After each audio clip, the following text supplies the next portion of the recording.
Assalamu алейкум жалпыңыздарга. Денибиз соо турганда биз эч качан ден соолукка маани бербейбиз. Жада калса өнөкөт ооруларыбыз болсо дагы, кээ бир жерлерибиз дайыма оорусунуп турса дагы, алардын келип чыгышына өзүбүз кандайдыр бир таасир этпедик бекен деп кызыгып койбойбуз. Биз ушунчалык кайдыгербиз.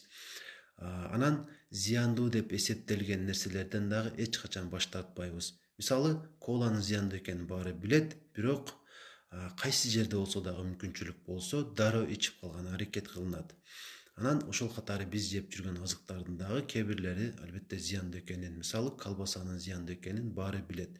Бирок анын эмнеси менен зыяндуу экенин эч кимдин иши жок. Балким бул сөзгө ишенбейт. Ушул сөзгө ачыктык берип коюш максатында эмнеси менен колбаса зыяндуу экендигин аныктаганга аракет кылдым жана маалыматтарды сиздер менен бөлүшкүм келип турат. Чындыгында колбаса жумшак, даамдуу, анан өтө жеткиликтүү азык.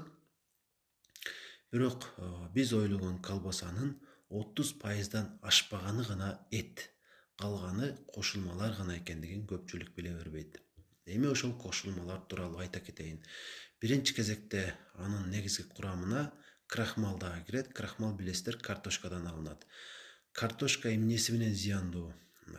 Картошка ал ашча салмактуулукка жеткирүүчү эң негизги каражаттардын бири.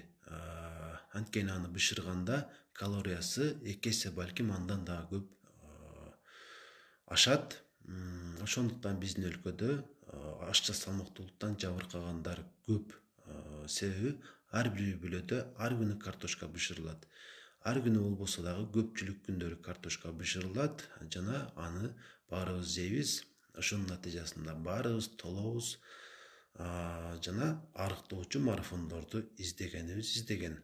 Негизи картошка жебей коюп деле бул маселеге бир кыйла чекит коюп койсок болот. Колбасанын курамында дагы ушул картошка бар. Ошол максатта колдонбой коюш керек деп айткым келет. Анан мунун курамында нитрат деген заттар бар. Нитрат аз өлчөмдө болсо эчтеке эмес, бирок көп өлчөмдө колдонулган болсо, бул онкологиялык ооруларга алып барат. Биздин өлкөдө онкологиялык оорудан жабыркагандар дагы көп, химиотерапия алгандар бар. Ушул нерсеге албетте колбаса алып келди деп айтпайм, бирок ушул нерсе дагы себепчи болушу ыктымал. Анан соя деген дагы белок бар. Ал негизи өзү болсо жакшы, бирок ГМО деген сөздү уксаңыздар, кийин өзгөртүлгөн зат деп. Бул табиятка каршы кылынган аракет жана ал ден соолукка сөзсүз түрдө өзүнүн зыянын тийгизбей койбойт. Фосфаттар бар. Фосфаттар эмнеликтен колдонулат? Ал колбасанын курамында сууну көбүрөөк өлчөмдө кошуш үчүн, бизнесмендин чөнтөгү үчүн кызмат кылат десем болот. Анткени фосфат канча көп кошулса, көбүрөөк өлчөмдө суу колбасанын чоңураак өлчөмдө болушуна шарт түзүлөт дагы. Анан ошол бизнесмен байыйт. Эми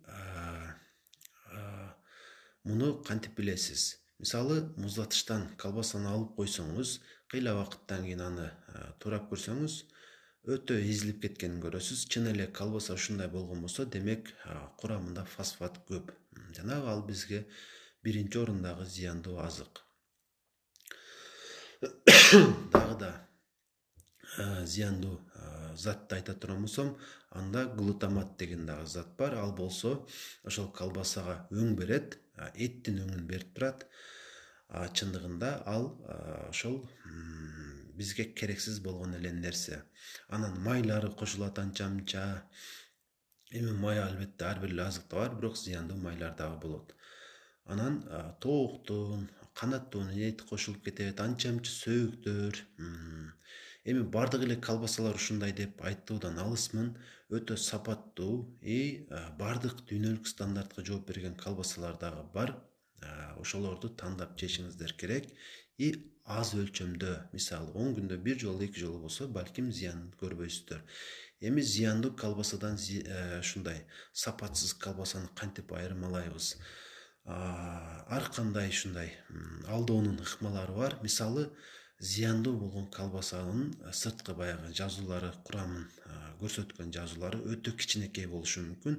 Жана бул алдоонун бир ыкмасы аны эч ким окубасын деген максатта ошентип жазып коюшу мүмкүн. Аталышын эле чоң таңба менен жазып койсо, сиздер ала беришиңиздер мүмкүн. Ушинтип алдашы мүмкүн. Мен өзүм жеке пикиримде ушундай. Анан дагы алдоонун башка дагы ыкмалары бар. Аны ар ким ар кандай ыкма менен өзү аныктап алса болот. Негизгиси сапаттуу гана колбасаны таап, ошону гана колдонуш керек. Анан ойлой берем, кымбатыраак болгон нерсе сапаттуураак. Демек, мүмкүн болушунча кымбатыраак колбасадан жеп туруңуз, дайыма жегиңиз келсе.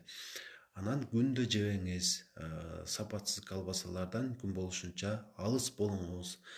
Эгер маалымат сиз үчүн пайдалуу болгон болсо, сөзсүз түрдө колдоп коюшуңуздар керек.